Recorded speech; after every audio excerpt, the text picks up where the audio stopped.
मैं डॉक्टर सपन ओशोजन, मैं bariatric, robotic, laparoscopic और हर्निया सर्जन हूँ। आज हम लोग जो एक बहुत ही कॉमन प्रॉब्लम है, कॉमन डिसीज़ है जिसको कि हम हर्निया बोलते हैं। हर्निया को एक ही तरीके से ठीक किया जा सकता है और वो है सर्जरी। हर्निया को हम देखेंगे तो उसके लिए कोई भी मेडिकल ट्रीटमेंट अवेलेबल नहीं है। मेडिकल से मेरा मतलब कि कोई हम दवाई देंगे उससे हर्निया ठीक हो जाएगा, वो चीज़ गलत है। हमको हर्निया के लिए सिर्फ और सिर्फ ऑपरेशन करना पड़ेगा। हाँ, ऑपरेशन के लिए हमारे पास कई तरीके हैं।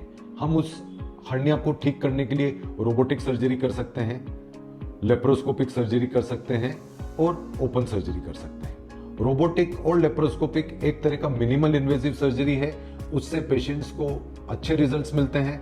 एवं पेशेंट की रिकवरी और स्कारिंग, जो बॉडी पे स्कार होता है, वो बहुत ही मिनिमम होता है। सेकेंडली, अगर हम लेप्रोस्कोपिक सर्जरी करते हैं तो उसका ये एडवांटेज है कि पेशेंट अपने वर्क पे, अपनी एक्टिविटीज़ को जल्दी रेज्यूम कर सकता है as compare to open surgery. Laparoscopic surgery और रोबोटिक सर्जरी का एक और ये एडवांटेज है कि हम लोग उसको उस मिनिमल इन्वेजिव, इतने मिनिमल स्कार से करते हैं कि पेशेंट के एब्डोमेन पे डिसफिगरमेंट नहीं होता है। उनके स्कार को दूर से देखने पर हमको लगेगा ही नहीं कि उनकी सर्जरी हुई है।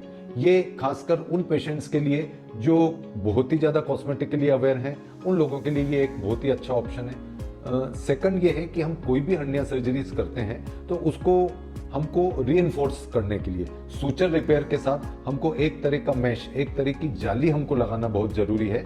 उससे उनका जो हर्निया रिपेयर होगा वो और रोबस्ट होगा, वो और अच्छा डिफाइंड तरीके से हम उस सर्जरी को कर पाएंगे।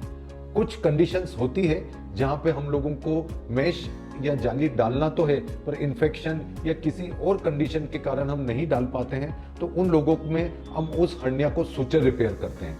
बट वैसे सूचर रिपेयर में रिकरेंस, वापस होने, हर्निया होने की संभावना बढ़